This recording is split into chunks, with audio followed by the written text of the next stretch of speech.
ada sebuah pertanyaan yang ditujukan kepada saya. Siapakah manusia di zaman sekarang yang paling ditakuti oleh setan? Yang paling ditakuti oleh setan, atau yang mungkin paling berbahaya, atau mungkin paling susah untuk ditaklukkan, susah dipengaruhi, susah digoda. Pertanyaan tersebut, kalau kita membuka sebuah kitab Sunan karya Ibnu Majah, di situ kita dapati sebuah hadis yang diriwayatkan oleh Ibnu Abbas, tepatnya adalah Abdullah Ibnu Abbas, saudara sepupu dari Rasulullah Shallallahu Alaihi Wasallam. Rasulullah bersabda, "Faqihun wahidun asyaddu ala syaitan min alfi abid." Satu orang faqih, ini faqih di dalam agama, faqih ini sinonim dari faham, ya. Faqiha yafqahu, fahima yafhamu. Faham di dalam urusan agama. Satu orang saja yang faqih dalam urusan agama ini asyaddu ala syaitan, lebih berat atas setan untuk digoda, dipengaruhi, dicelakakan daripada 1000 ahli ibadah. Min alfi abid. Abid ini bermakna ahli ibadah. Terlepas dari perbedaan pendapat tentang kedudukan hadis ini, karena ada yang menganggap hadis ini maudhu atau istilahnya palsu. Ya, di antaranya adalah Syekh Albani menganggap hadis ini palsu, maudhu. Tapi saya meyakini bahwa Ibnu Majah sendiri, penyusun kitab ini, pasti punya pertimbangan lain kenapa tetap saja mencantumkan hadis ini di dalam kitab sunannya. Dan saya yakin Ibnu Majah juga tahu tentang sebuah hadis dari Rasulullah Shallallahu Alaihi Wasallam, "Man kadzaba alayya muta'ammidan falyatabawwa maq'adahu minan nar." Dan beliau tidak akan berani mencantumkan hadis palsu di dalam kitabnya. Kalau sampai berani, berarti kan dia menanam jariyah dosa, ya, menanam jariyah dosa. Jadi saya meyakini bahwa Ibnu Majah mencantumkan hadis ini di dalam kitabnya pasti punya pertimbangan-pertimbangan yang tidak dimiliki oleh orang-orang yang menganggap hadis ini maudhu. Ya. Dalam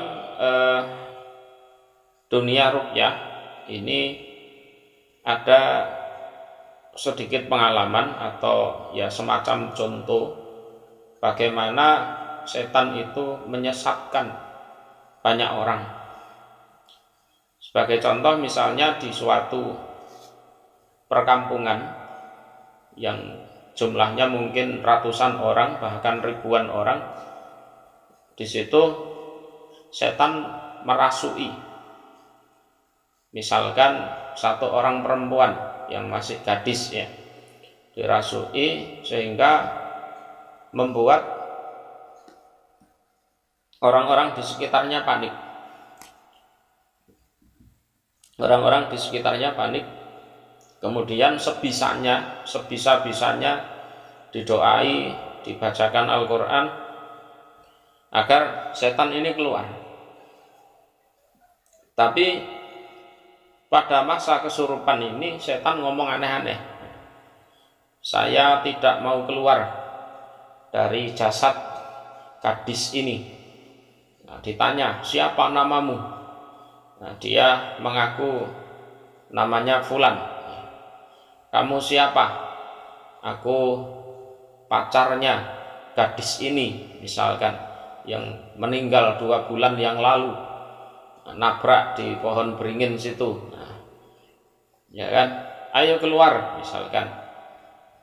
Enggak, aku enggak mau keluar sebelum kalian menyembelih ayam hitam di pohon itu. Nah, kalau kalian mau, aku keluar. Atau aku mau keluar kalau dikasih rokok sama kopi. Nah, gini. Kadang yang seperti itu, setannya ngerjai orang-orang yang panik seperti itu. Jadi ngaku arwahnya siapa gitu. Ada yang ngaku arwahnya Bung Karno, ada yang ngaku arwahnya murid dari Sunan Kalijogo, ada yang ngaku siapa Sangkuriang, ada yang ngaku siapalah. Ya seenaknya sendiri. Setan memang kadzub, tukang bohong. Lah, berhubung orang-orang di sekitar perempuan yang kesurupan ini tidak faqih di dalam agama, mereka percaya bahwa yang merasui ini adalah ruh si Fulan, pacarnya si gadis ini. Kemudian saking paniknya ya dicarikan ayam betul, disembelih di pohon beringin itu. Kemudian setannya entah keluar apa enggak, yang jelas perempuan ini sadar. Ya, perempuan ini sadar.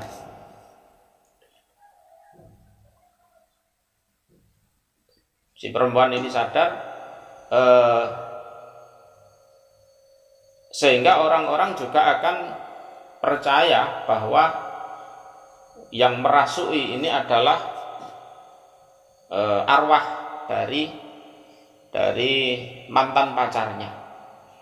Sementara kalau kita tinjau dari hadis Rasulullah Shallallahu Alaihi Wasallam, ketika ada orang meninggal, entah meninggalnya karena apa saja, entah kecelakaan, entah sakit, entah gantung diri, entah apalah, begitu dia dimakamkan, yang memakamkan pulang, sudah yang meninggal ini dibangkitkan oleh malaikat, ditanya, man rabbuka, siapa Tuhanmu?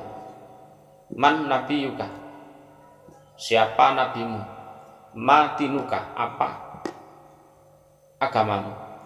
Kalau yang meninggal ini adalah orang yang beriman, dia bisa jawab dengan baik, dan setelah itu dipersilahkan untuk tidur seperti tidurnya pengantin baru. Tapi sebaliknya, kalau yang meninggal ini tidak bisa menjawab dengan baik, ya sudah, langsung disiksa seketika itu juga sampai hari kiamat. Hadis tentang fitnah kubur, nikmat kubur, siksa kubur ini adalah bagian dari akidah kita sebagai umat Islam. Kalau dihubungkan dengan cerita tentang bahwa ini adalah arwahnya almarhum ini, arwahnya almarhum ini, jelas beda. Jadi terjadi perbedaan di sini. Lah, Mana mungkin orang yang disiksa di dalam kubur bisa keluyuran, tinggal di pohon beringin, terus merasuki orang, terus nakut-nakuti anak kecil, tidak mungkin. Berarti ada salah satu cerita yang salah. Lah, kalau kita meyakini cerita dari Rasulullah tentang nikmat kubur, siksa kubur, fitnah kubur, tentu kita tidak akan percaya kepada omongannya setan yang ngaku arwahnya si fulan ini. Ya, berhubung satu kampung itu tadi tidak ada yang fakih, ya sudah, sadar atau tidak sadar, dia atau mereka sudah mengingkari hadis tentang siksa kubur, nikmat kubur, dan fitnah kubur tersebut. Sudah, walaupun satu kampung itu ahli ibadah semua, walaupun ahli ibadah, berhubung tidak fakih, ya sudah terpengaruh setan semua. Tapi seandainya satu kampung itu ada satu saja orang yang fakih, begitu ada orang kesurupan seperti itu, ya langsung saja dijewer setannya.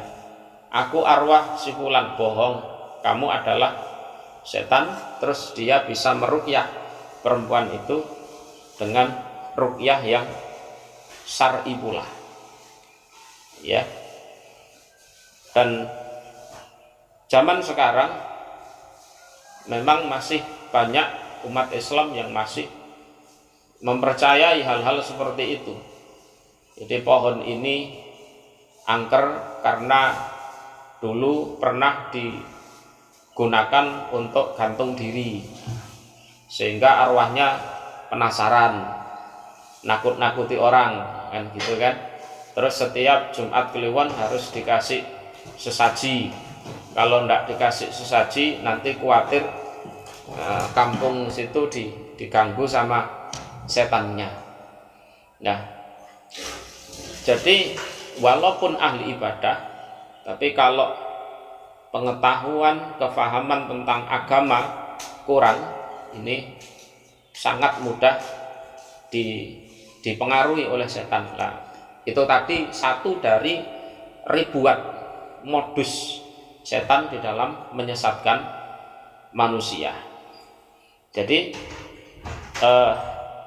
siapapun kita secara umum, yang namanya tolabul ilmi itu adalah sesuatu yang fardu.